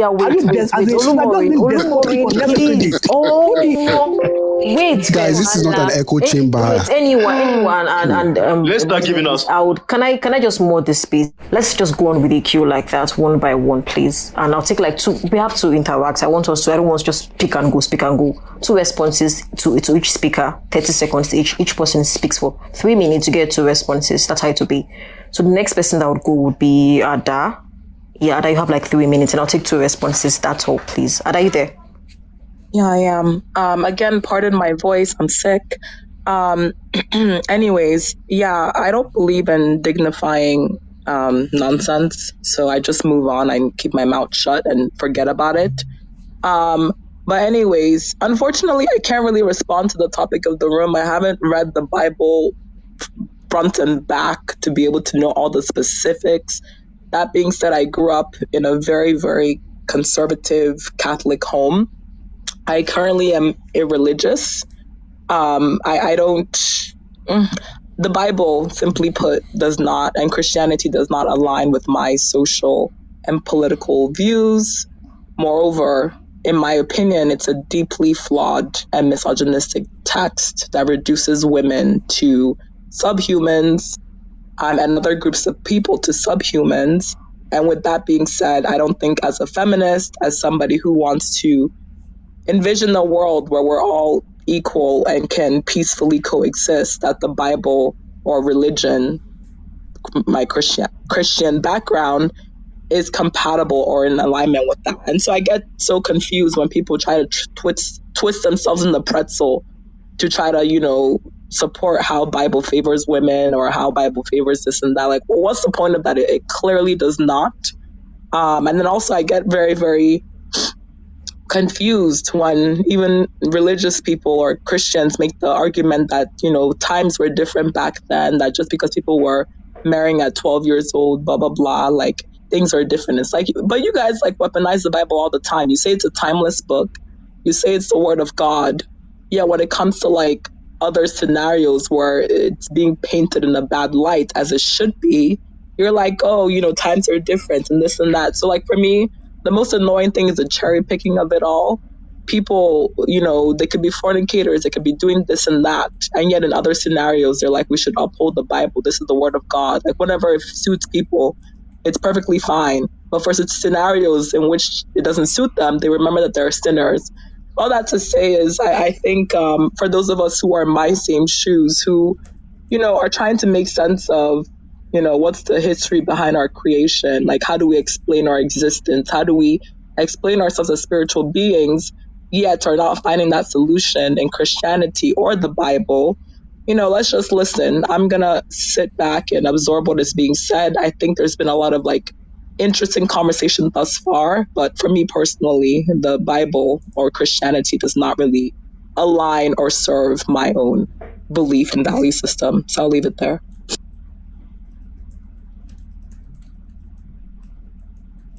Thank you for that, Ada. Very wonderful. Thank you. This is what I like to see. Any responses to? 2 responses to what Ada just said? Okay. I have a response. Okay, Adebukola and Azili. So Adebukola, 30 seconds. Azili, 30 seconds. Yeah, I just wanted to tell Ada to please read the Bible and see the absurdity of it. You said you've not read it, so I'm just going to implore you to do so. I don't mind this tears telling you need to open your spirit to read a book that was written by men. In as much as you can read Harry Potter and you understand it, you can read the Bible and understand the absurdity of it. That's all. Just read the Bible to see the absurdity of the book and understand it. Thank you. Thank you for that. Azili, I don't know if I'm saying your name properly. Do forgive me. It's your turn. It's Azili. Okay. Got you. I want to add to what the other lady said, what Ada said. No, not Ada. So the last person that spoke, I want to add to what she said. This person's entire argument was that it's okay for a 12 to 14-year-old to give birth because different times. But then are you saying that this God, Yahweh, who is supposed to know everything at all times, he knew what we know now about the dangers of putting a child through pregnancy and childbirth? He knew that, but he still decided he could have put the baby in anybody, but he still decided to put this baby in a child, even knowing fully well like what childbirth does to a child's body. It's either he's saying that, which means Yahweh is cruel, or he's saying that Yahweh is entirely guided by the knowledge and the laws of people at whatever time that the events are happening, which means Yahweh doesn't know everything. Thank you, Azili. But people like Olumorin will do mental gymnastics over everything you just said. Thank you. Dudu, it's your turn to speak. I'm sorry if I didn't say it properly. Yeah, it's Dudu. Hi. Dudu, thank you. Sorry, can I make a request? Please, can we bring back Tala up, please? If anyone pushed him in the gulag, please, guys, please, can someone... We will consider... Hey, we'll bring him up now, I beg. Yeah, thank you very much. Is talking too much. Okay, we need opposition. Before you go, Dudu, there's something. Actually, we do. We need opposition. Let us let people especially. I want to hear from Christians. That's like why we wanted to have. Even Muslims too. Let them come. But Tala is not a Christian. Anyways, he's a pastor or something. I'm not sure. So let's let them talk and let's not, Okay. I don't know. Tala, I'll bring you up, but behave yourself. Thank you. Hallelujah. I like this powerful, please. Anyone? Can you imagine? Anyone like this? So, can I go now, guys, please? Yes, you can go. Okay. Hi, guys. So, I'm going to move away from, because I think a lot of you will sort of go into details. So, here's the thing, guys, and this is to everyone in the house. We are analyzing ancient creativity with modern views, which is appropriate because it's affecting our lives. So, if you are not comfortable with this conversation, I think I would advise you to stay away and then maybe open a room to, maybe you want to debate with atheists or have, us versus them kind of debate, then you can go and do that. But what we're doing here, it's not vilifying anybody. I think we're making these audacious assertions because you're being triggered. It's affecting our lives. And Olumori, you were going on about things that happened I was here when Boka was making his submission, but it's not affecting our lives. Bonka's religion is not affecting my life.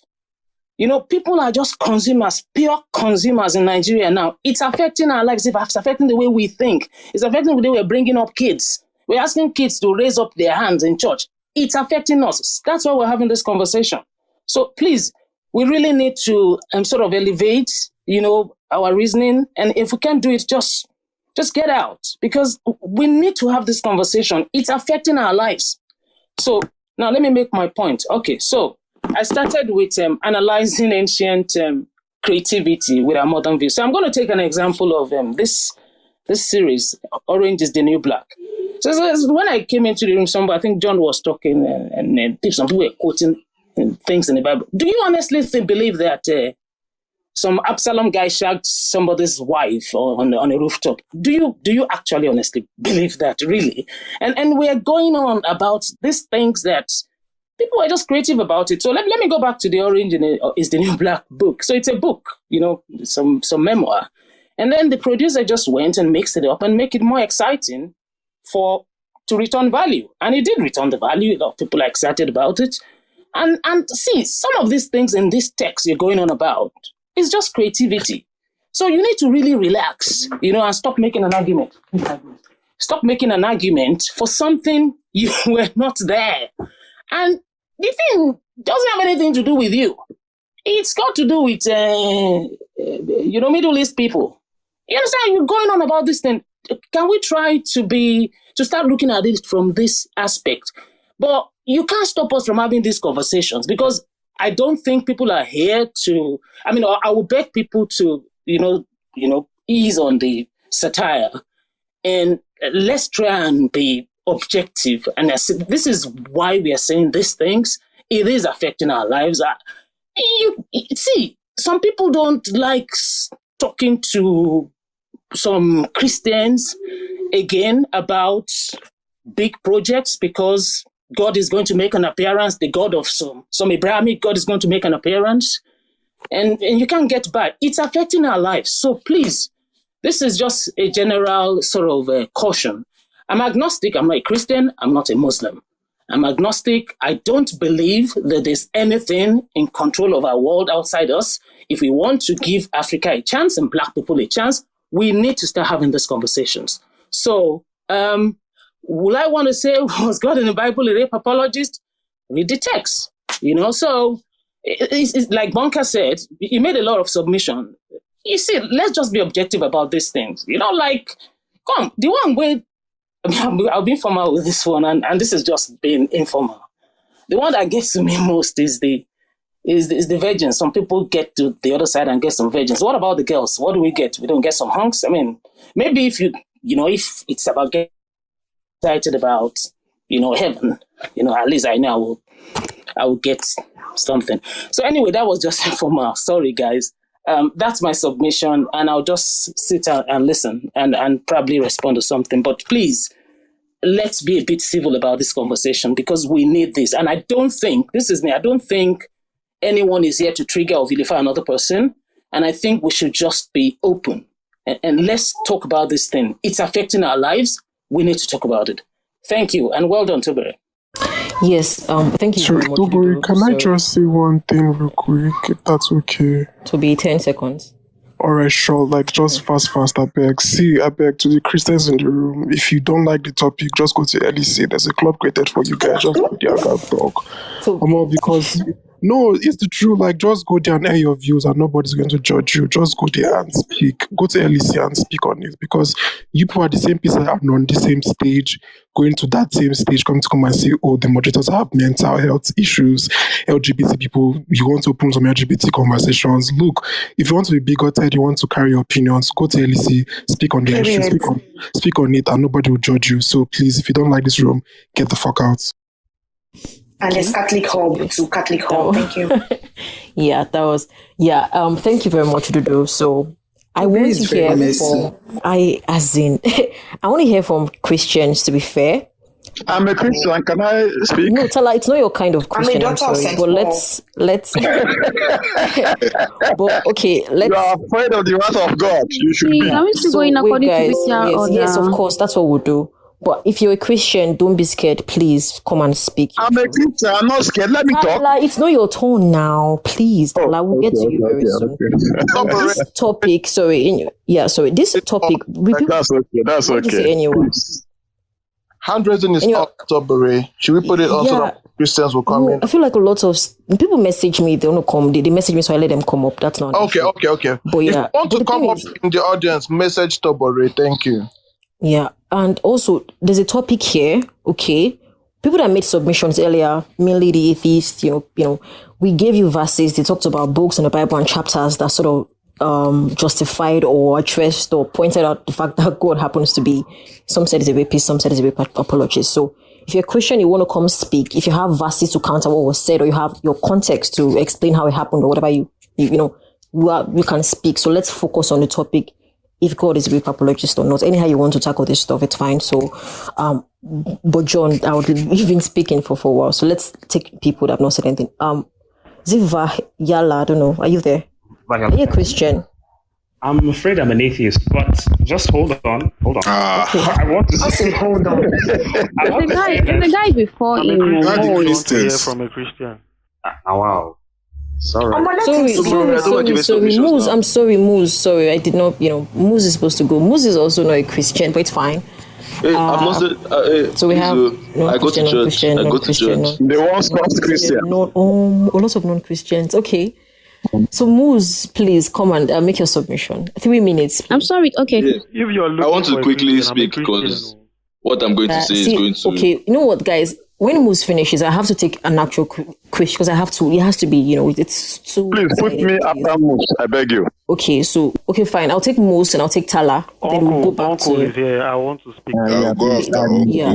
So we see what's going to happen. We'll take Moose. Sorry, we'll take Moose. We take Tala. We'll take Vayala. Then we'll take Uncle. Just like that, because one Christian, one atheist, atheist. Not to be, please. I'm not an atheist, though. I'm a Christian. Okay. What about Daughters of St. Paul? Sorry. One sec. No, Didon, next week we're going to tackle. We don't like cults. Sorry. No, Prophet not Muhammad. Islam, I beg. I don't have power for fun. We want me to add Don't Muslims. Islam out of it. You can do it, Christians. Christians are like Muslims. We bomb people. Please don't. Wow, Didon. Okay. So just please, don't. I'm shaking. Yeah, I hear you. Please, Daughters of St. Paul. You want representation? Yeah, I hear you. So yeah, Kelly, I see you. So we take Moose and then we take Tala. They just created a response video. Are you serious? All right. Okay, move on. I personally love to build and instead of argue. So most times building means if you see someone having something that makes sense, at least you can admit that it makes sense. So I'm going to build and I advise all of us to build. So today, I want us to know what is happening in this room right now. The topic is, was God in the Bible a rape apologist? See what's happening. We are bringing God to the court of public opinion today, and we are charging him with various counts to prove and say that God in the Bible, it may not be God of today, it may not be God of the one we worship today, but God within the context of the books in the Bible. Because most times you hear people they said talking God about doesn't change now. I'm sorry. So I don't know if the same today and yesterday. You're right. So is correct. God never changes. What I was saying. That's what I wanted to say. Once a rape apologist, always a rape you guys apologist. know, let me Sorry. Let him finish. That's not what he's saying. So, as I was saying, we are carrying God to the court of public opinion, and from the topic saying that God in the Bible is a rape apologist, we are trying to say that was the God in the Bible within what is written inside the Bible, with the provisions of the context of the Bible, is God a rape apologist? So, the reason why I said it now is because most times you hear people who will not realize that the Bible is a collection of books. So, when they pick one book, they will use another book to validate what's inside another book, without realizing that all the books there were written at different times, and all that happened was that they were all brought together. When Genesis was written, Genesis was not thinking in his mind that, next 100 years, there will be revelation. And because of revelation will be there next 100 years, then I should think of what I'm writing now so that revelation will idea what I'm writing. No, they were written differently. So today, we are bringing God to court of public opinion, and we are saying that all we need right now is one count. If we have one count in the Bible to place God as guilty as charged, then God will be guilty of being a rape apologist. So there are so many counts. This is what's happening. This is a simple court proceeding, but what is happening here is the court of public opinion. We can bring up to 20 counts. Powerless powers. We can bring up to, and we've been bringing so many counts. If you notice, we've been bringing so many counts. It's just that when we decided to pity the conversation and make it such that it is contestable, is debatable, there's contention, that was the reason why the whole virgin conversation started in the first place. So, like I said before, all we need is one count to place God guilty as charged. And the reason why we need one count is because it's simple. There's no part in the Bible that gives like a punitive measure to say that if you do this, this is your punishment. The part in the Bible that talks about rape that we talk about in Deuteronomy, all it was just simply saying was that if you rape a woman, you should marry a woman. That's all it said. It was not saying that you should not rape a woman. In fact, if I was at that time and I wanted to marry 5 wives, then it's telling me that if I rape 5 of them, I can marry 5 of them. That's the simple meaning. That's the simple definition of what was happening there. So let's not come here and say we just need one count.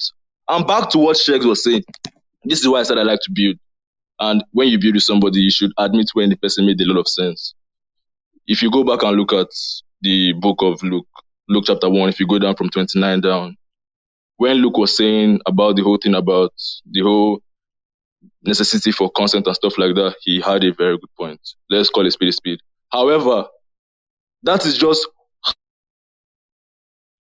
half of the count of that particular count, because that particular count was simply saying that she was a young girl and she was at the age of 12 to 14, and God should not have impregnated her in the first place before her consent, because she could not even give consent. So even if you remove half of that count, you've not invalidated the whole count. And even if you invalidate the whole count, we still have 20 counts, and we just need one to pronounce God guilty as charged as a rape apologist. So when we try to argue, they're not bringing any argument. They are trying to counter, which is not a bad thing. I go to church. I can call myself a Christian. Bro, there's a counter room to this room actually going on. However, this is how the argument should be going. So I know you're not bringing your own count. You are trying to debunk a count. But just know that if one count is enough, if we have a valid count, which we have so many valid counts, then to the topic, God is guilty, and the God in the Bible is a rape apologist. He's guilty as charged. Thank you very much. Are you the mic? Wait, sorry, please wait. That scripture. Everybody hold on. Sorry, please wait. Ranting, I'll just be quick. Please, I don't know why you heard God is a man, so stop assigning a gender to God, because God is non-gender, doesn't have any gender. So we are please, I working don't know why with the claims of the Bible. The Bible puts penis on it. Wait, guys, claims of the sorry. Bible stick to the claims of the Bible. To be 1 The second, Bible sorry. also claimed that he's really not the. They didn't specify and said he's a man. So what are we saying? 1 second. So I just, Fumi, did you want to say something? You wanted to say something for me? Yeah. Let me say something really quickly, right? Because after Tobey spoke, I had to go check out the room that was created as a reaction to this. And it literally has LGB atheists call God a rape apologist, but want respect. So I really don't understand what the fuck someone's sexual orientation has to do with this topic. You see? That's number one. Whether someone is in the community or not, the LGBT plus community or not, has nothing at all to do with this fucking topic that we're having in this room. So if you want to come at atheists for having this conversation, go ahead and do that. But you have no right to fucking bring in the LGBT plus community as part of your quote unquote diss. And I do want to say as well, right, that because at the end of it says, but want respect. What the fuck does respecting the way someone chooses to live their life have to do with the topic that they curate on Clubhouse, right? Like, it's not a give or take, okay? Like, you don't give respect only if they do what you want. That's bullshit. So I'm sorry, the person that created that room is a fucking homophobe, and they're extremely disrespectful. So Tobey and the Ranting Atheist and you guys have your space. I think this space is great. I think you've allowed people to speak, or at least you're working on the fact that people, everyone here has a chance to speak. But I think it's absolutely disgusting to even put anything about LGBT plus, right? All because somebody here is a member of the queer community that's having the room. I think it's absolutely disgusting. And I know Tobey is not going to say anything. That's why I came up to say that. So fuck him, fuck that entire club, and fuck everybody who has something to say about this room. Thanks. And exactly. Sorry, you forgot one thing for me. They are low down dirty bitches. LEC is a dusty club. It's a dusty space. Hold your inhalers. Thank you. No, Eyiwa, please let me just say one last thing real quick, because I don't understand. No. Before you go, I remember it was a couple of days ago that this same person did a room literally where people. Wait, hold on. Where people literally on that stage were saying that their Bible tells them not to support, be homophobic. Is essentially what somebody, I can't even remember the name of the guy, but he literally said that. So now I don't understand. If you want to make it a hub to be against LGBT, that's fine. But stop bringing people's sexual orientation in to the fact that you don't like a room. That's just disgusting. But yeah, that's all I was gonna say. because I don't get the idea of I'm against the lifestyle, I'm against the churches, but I don't have a problem. See, I've said if you don't like this place, go to LEC, go and have your echo chamber and talk there and be free. Nobody will judge you. So please stop this motherfucking things you are doing here. Come and say to God, like the fact that you're even saying, atheists have not, like, atheists are a freaking minority groups, even here in Nigeria. Like, so if you don't have the range for the conversation, go to LEC and have your echo chamber and talk there as a Christian. You Christians are very weird. I'm so sorry to pivot from your room reset. Yes, sorry. Anyone, wait a bit. I beg, just hold on a second. See, you see, like Fumi is nice, right? And she's polite. But see, if you want to have a conversation concerning the room, it's fine. You can say what you want to say after. But the thing that you now go and place, the LGBTQ, on your title, and you now place, you call it atheists and all of this, but they want some sort of respect. I mean, humanity, if your religion supersedes anybody's humanity, then your religion is actually fucked up. You understand? So I think if you cannot respect... 1 plus 1 is not adding up. The guys are not Ludo. Sorry? I said 1 plus 1 is not adding up. The guy is an Olodo. He doesn't even understand. Yeah, he's a narcissistic piece of shit, right? Okay, hold on with the conversation though. Let's not Yeah. So he's just a narcissistic piece of shit that doesn't see beyond his dirty ass nose. So see, this is going to be the last time we're going to address him, right? He's not worth it. Sorry, please, can you name this person? So he's the fucking Olga, the fucking bitch. Let's move on. How is a rape apologist and a rapist? So why are we surprised? With all the numerous sexual assault charges on his head, he's still talking. You should actually focus on what's important, I beg. Please, sorry about that. Tobere, go ahead with the conversation. Sorry, that just wasn't right. What happened? This is not okay. But yeah, please continue your conversation. Okay, thank you, my people. My people, we love you, and my people loves me. So anyways, let's do the room reset. So, thank you for listening. Please subscribe Apple, Spotify, Google. Hope you enjoyed the Bass Blues, the violence. There's more to come in about 4 or 5 more episodes over the coming weeks. So please watch out. Have a great week and take care.